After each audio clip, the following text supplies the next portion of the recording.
With the key roster building waves of the offseason now behind us, it's time to consider if the Buffalo Bills improved. So we're putting the offense under the microscope today on Locked On Bills. You are Locked On Bills, your daily Buffalo Bills podcast. Part of the Locked On Podcast Network, your team every day.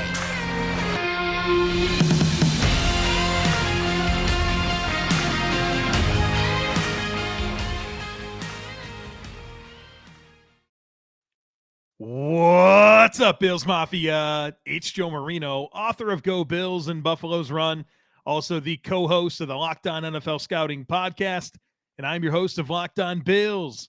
Want to thank you for making Locked On Bills your first listen every day, and a big welcome to our everydayers. You know who you are. Those of you who never miss a single episode, I appreciate y'all being here very, very much. I'd also like to invite you to subscribe or follow for free on YouTube or wherever you listen to podcasts. We're part of the Locked On Podcast Network, your team every day. This episode is brought to you by FanDuel Sportsbook, the official sportsbook of the NFL. Make every moment more. Visit FanDuel.com/LockedOn today to get started. Well, folks, we're going to ask ourselves a very simple question today. Did the Buffalo Bills get better on offense this offseason? And I remember very, very distinctly coming out of the 2020 AFC Championship game loss to the Chiefs. And a lot of the narrative was that the Bills blew their best opportunity and that they will never have this good of a team around Josh Allen ever again.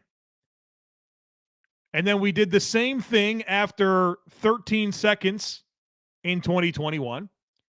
And then you kind of saw the same thing again coming out of the Bengals loss this past year, where there's this widespread belief that the Bills blew it, they'll never be that good around Josh Allen again, and the window is closing.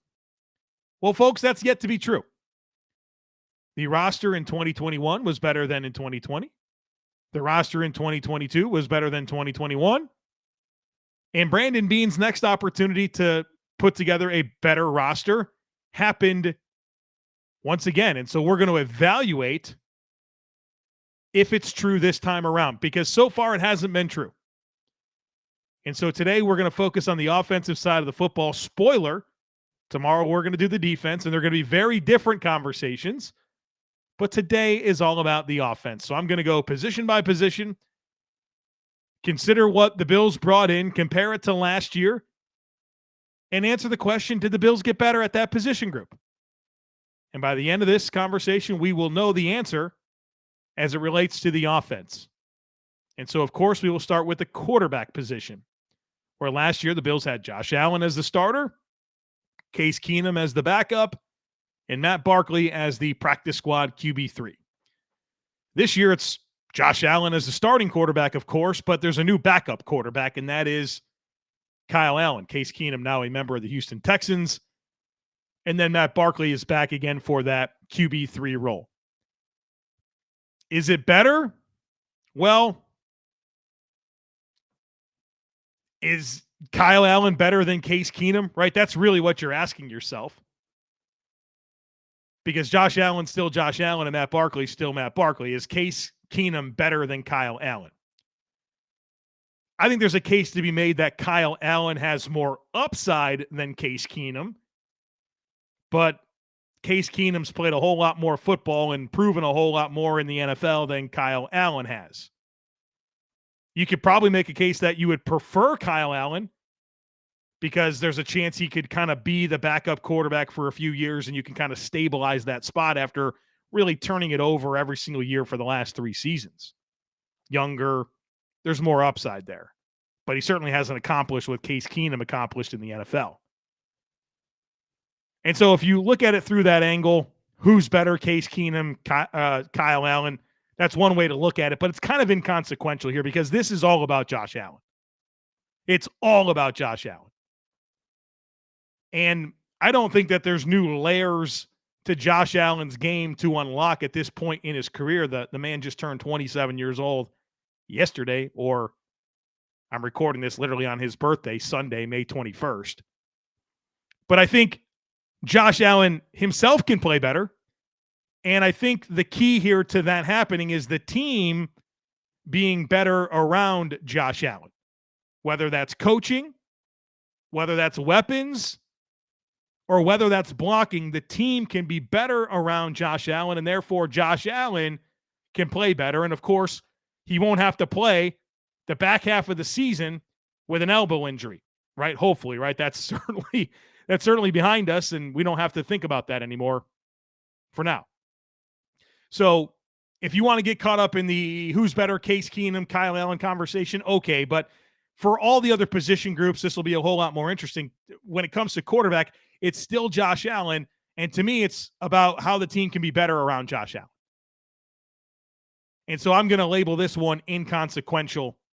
But I would understand if you want to laser in on, is Kyle Allen better than Case Keenum? And you say, no, I think Case Keenum's better and that the Bills didn't get better at quarterback. Okay. Let's move on to some of the more interesting conversations, and that starts now with running back. And in 2022, it was Devin Singletary, your lead running back, James Cook, the RB2, Nyheim Hines, and Tywan Jones. This year, you have James Cook. Now, we presume he'll be the starter. Damien Harris, Nyheim Hines, and Latavius Murray. Is that better?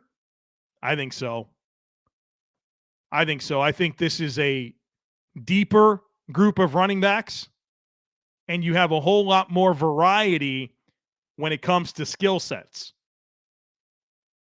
I mean, last year it was Devin Singletary as a pretty established player in his fourth season that had led the Bills in rushing each of the previous 3 years. And then James Cook is a rookie. And then, of course, Nyheim Hines comes in and is not a factor offensively, and then Tywan Jones is a special teams player. Where now you have James Cook with a year under his belt. You still have Nyheim Hines, which a full offseason with the team should position him to be more impactful on offense if they choose to use him that way. Damien Harris is a option that they didn't really have last year, right? Damien Harris is a downhill between the tackles runner with size and physicality. That's a new skill set that they really didn't have, which you also get in Latavius Murray. And you get pass blocking upside in Harris and Murray. I think whether it's catching the football, running between the tackles, pass protection, receiving ability, it is better across the board this year when it comes to the running back position. And again, it's more depth. It's more variety when it comes to skill sets. You have a whole lot more proven commodities here compared to last year. Even if you want to swap out Zach Moss for Nyheim Hines and look at it through that lens for that stretch where that was the backfield, the Bills enter this season with more variety of skill sets and more depth, and it's not particularly close. So yes, the answer is absolutely yes. The Bills are better at running back this year than they were last year. All right, we got wide receivers and tight ends coming up in here in just a moment, but first need to tell you about FanDuel. Make a fast break to FanDuel during the NBA playoffs because right now, new customers can get a no-sweat first bet up to $1,000. That's $1,000 back in bonus bets if your first bet doesn't win. And so you can get in on this NBA playoff stuff. There's the NHL playoffs, of course, that are happening. The MLB season is in full swing, and there's a lot of really fun football's futures bets on there. They got win totals, over, under, that type of stuff, and that's always exciting to get in on. So check it out. There is no better place to bet on all the sports and playoff action than over at America's #1 sportsbook. So visit FanDuel.com/lockedon and get a no-sweat first bet up to $1,000. That's FanDuel.com/lockedon. FanDuel, official sports betting partner of the NBA.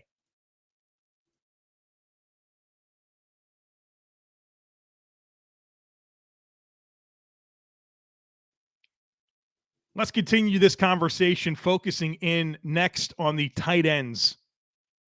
And that tight end, your 2022 group, was Dawson Knox, Quentin Morris as your tight end 2, Tommy Sweeney, your tight end 3.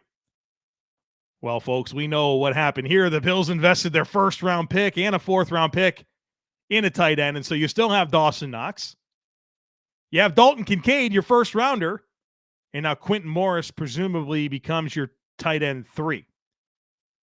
Are the Bills better at tight end in 2023 than they were in 2022? This one's easy. Yes, of course they are. We are expecting significant things to happen here due to this addition of Dalton Kincaid with the offensive scheme and what he restores in terms of a slot option, middle of the field, red zone, keep things on schedule, really talented pass catcher, and what he can mean for the personnel groupings and the versatility that he offers to line up in a number of spots and win as a blocker and as a receiver. I'll give you a little spoiler here. I'm scheduled to give you a podcast either later this week or early next week where I am going to get deep in the weeds on 12 personnel, how Knox and Kincaid can coexist, what it means for Dawson Knox, what the Bills need to make sure of to make sure that this whole plan is successful. I'm getting into the weeds with that later this week or early next week. I want to make sure I have enough time to research it and get it recorded, but that's going to be a big episode for us. And so you have that to look forward to as a little tease here. But this tight end situation is something that obviously the Bills felt very strongly about and have felt very strongly about getting that other tight end to go with Dawson Knox. And we've seen some failed attempts at it, whether it was Jacob Hollister or O.J. Howard. You know, I guess you can maybe even look at Tyler Kroft, who the Bills gave a decent amount of money to when they signed him. I think the Bills have really wanted to have a couple of tight ends for a number of years that they can really feature. And after some misses, right, the Bills said, let's get this Dalton Kincaid guy in the first round. Let's trade up for him, and let's put an end to this search. And I'm excited to see how it comes together, and I really look forward to really unpacking that for you very, very soon. But are the Bills better at tight end entering 2023 than they were coming out of 2022? A resounding yes is the answer to that. Let's transition now to the wide receiver position. Another position group that had a lot of turnover this year. So some really different skill sets now added to the mix. So in 2022, you had Stefon Diggs, Gabriel Davis, Isaiah McKenzie, Khalil Shakir, and then it was basically practice squad call-ups of sometimes John Brown, sometimes Cole Beasley late in the season. Tanner Gentry got called up and was active for a game, and he recently retired from football. And so that was your wide receiver core. Now you still have Stefon Diggs and, of course, Gabriel Davis and Khalil Shakir, who's entering his second season now. But they went out and paid Deonte Harty to come in from the New Orleans Saints, who we've talked a lot about, a speedster that's on a per-route basis been incredibly productive for his career and has made a Pro Bowl as a return guy. They signed Trent Sherfield, who gives them some size and blocking ability, and really has been a great story for a guy that didn't get drafted, has been on multiple teams, and has never spent a day on a practice squad. That says a lot about who he is. And then, of course, the draft pick of Justin Shorter. And so is this group better than last year's group? I think pretty obviously the answer there is yes. I think getting two veterans in Deonte Harty and Trent Sherfield automatically makes this a deeper group. I mean, the only thing you really lost was Isaiah McKenzie. I think you replace that in more with the addition of Deonte Harty. I think Harty's a way better version of McKenzie. Everything that McKenzie gave you from a gadgety type stuff, horizontal jet motion, Harty's a more explosive athlete in that regard. Harty's a way more proven return guy. And Harty's been a more consistent receiver when it comes to route running, hands, and winning at all three levels of the field. And so that's what you lost was Isaiah McKenzie. You added Deonte Harty, but that's not all that you added. You added Trent Sherfield.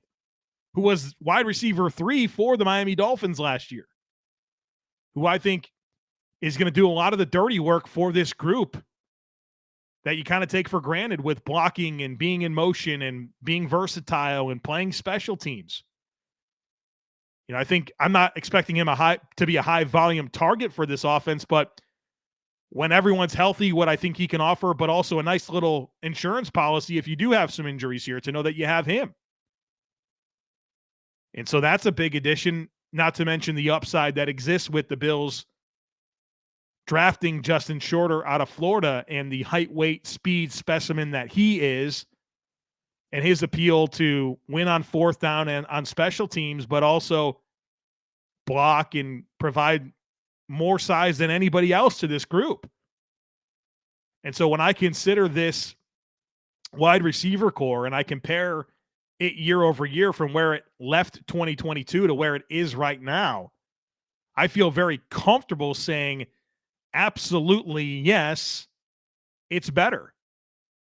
And so we've now worked through the offensive skill positions, running back, tight end, and wide receiver. And very comfortably, I was able to say yes to the Bills being better at those position groups right now than they were in 2022. And so for the frustrations that existed last year when it was widely labeled a Josh Allen, Stefon Diggs, make it happen, you don't have that much else at your disposal. Well, the Bills have been very deliberate with additions at running back, tight end, and wide receiver to improve the weapons around Josh Allen. And so despite entering the offseason over the cap, picking late in the first round, only having 6 draft picks entering it, Brandon Beane found a way to improve pretty significantly all 3 of those skill position groups. And so if you wanted more weapons, you got them.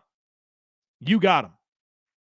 All right, so we will evaluate the offensive line coming up here in just a moment. Offensive tackle, interior offensive line, as we continue this discussion today on Locked On Bills.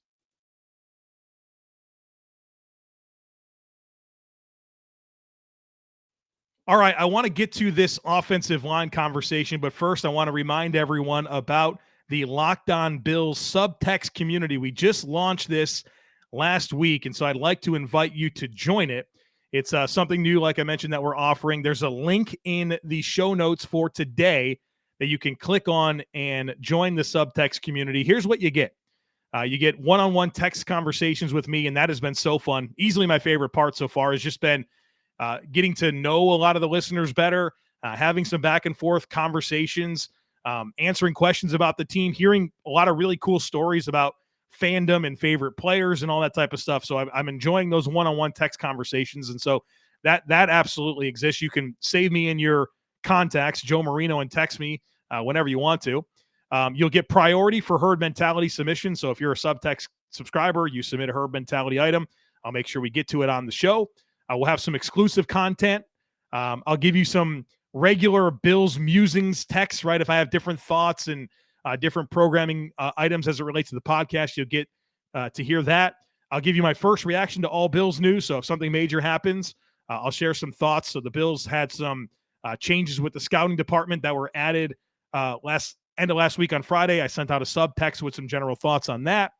We'll do some giveaways as well. And speaking of giveaways, we're doing one.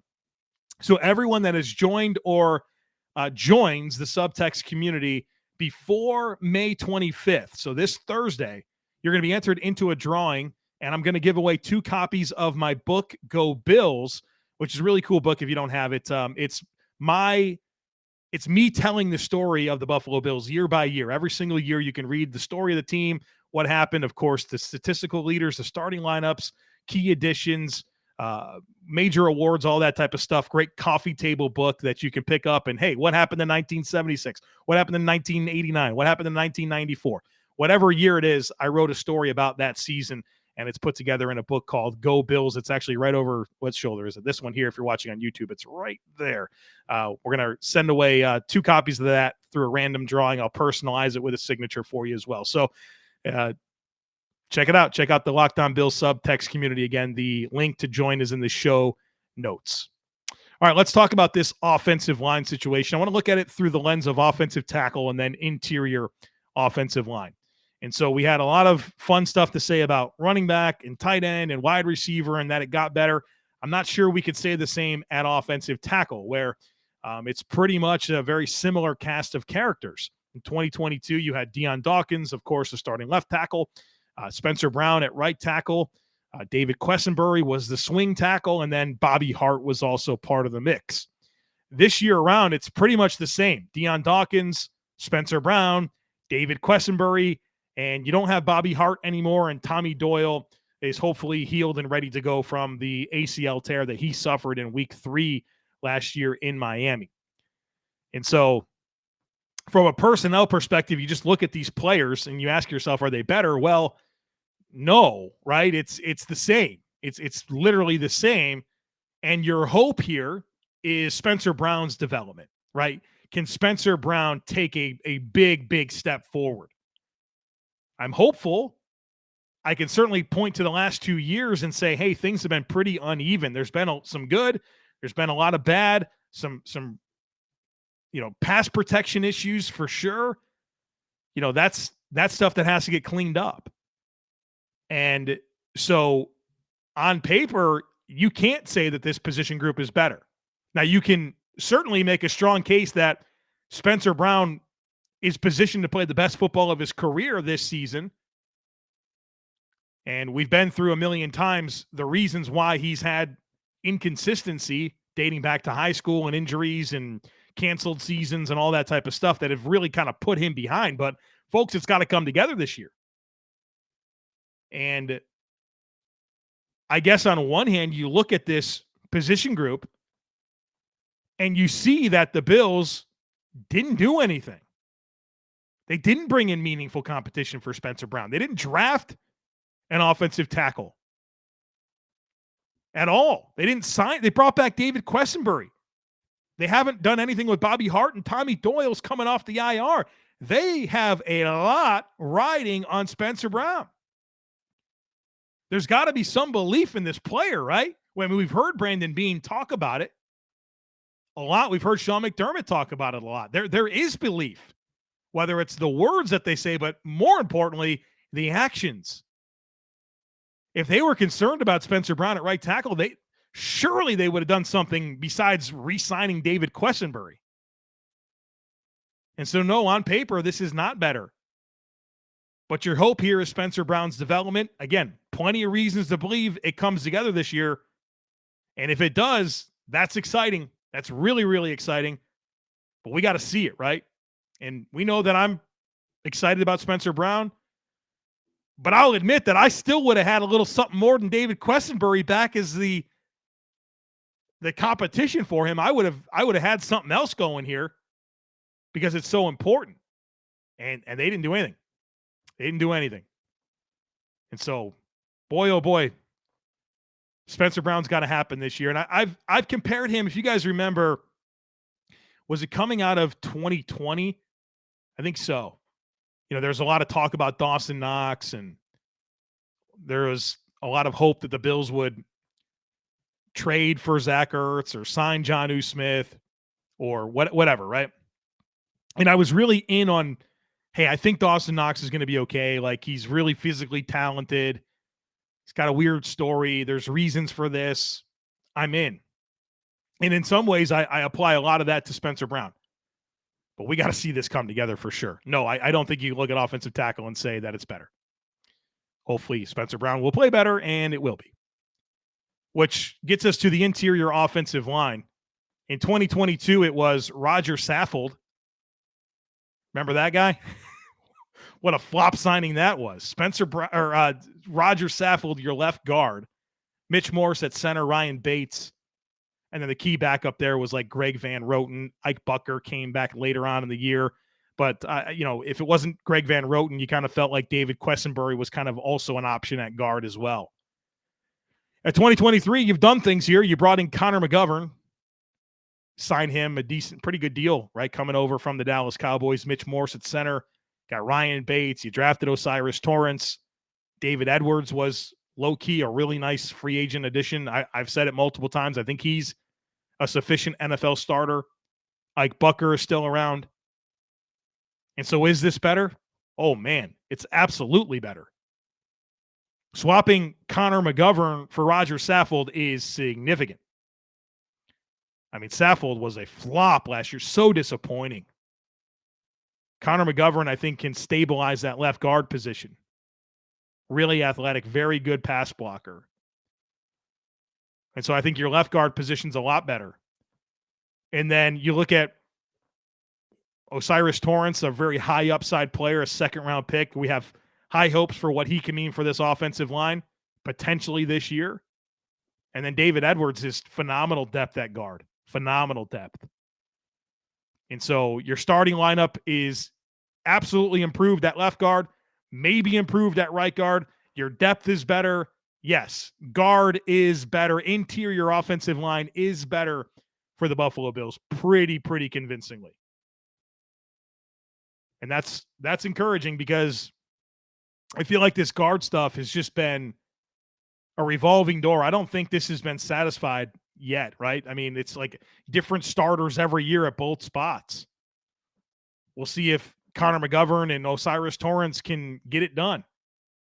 But that's definitely been a pretty big black eye, in my opinion, on this roster year over year, just perpetual issues at guard. I mean, just think back, just the amount of different names: Quentin Spain, Brian Winters, John Feliciano. You moved Darrell Williams in there for a little bit. I mean, have the Bills had a primary starter year over year at left guard or right guard yet under Sean McDermott / Brandon Beane? I don't think they have. So hopefully McGovern and Torrence can stabilize that. But yes, it's better. And so reflecting on this conversation here, quarterback, again, I think it's inconsequential. It's Josh Allen. You want to get caught up in a Kyle Allen versus Case Keenum debate? Go right ahead. Not super interested in that. Running back, absolutely yes. Tight end, absolutely yes. Wide receiver, yes. Offensive tackle, no. And interior offensive line, yes. And so from a collectively, in totality, you look at this offense, and I think it's better.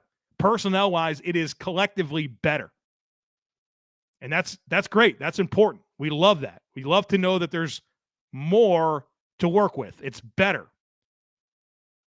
And so just as important as it has been for Brandon Beane to improve the personnel and be better around Josh Allen from his skill sets, right? Like whether it's skill players or blocking, now it really comes back to Ken Dorsey. He's got to put it together, right?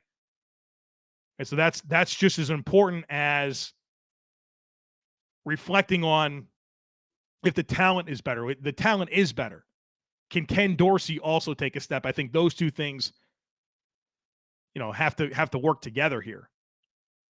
But once again, we go back to the question, was that the best supporting cast that Josh Allen's ever had? No, because once again, it got better. So there you have it. We've answered the question if the Bills' offense is better, the personnel is better in 2023 or entering 2023 than it was coming out of 2022. Feel good about that being a yes. Not so sure I have as good of a story to tell tomorrow when we have this same conversation reflecting on the defense. So come on back for that. Wednesday, my plan is herd mentality. I know OTAs are happening this week, so we'll be a little bit fluid as we need to as news comes through that there's things to talk about. We'll absolutely be willing to interrupt our programming for that. So make sure that you are subscribed. Would love it if you took a second to rate, review, share the podcast. Check out the subtext community. Have a great rest of your day. Go Bills. I look forward to catching up with you again tomorrow.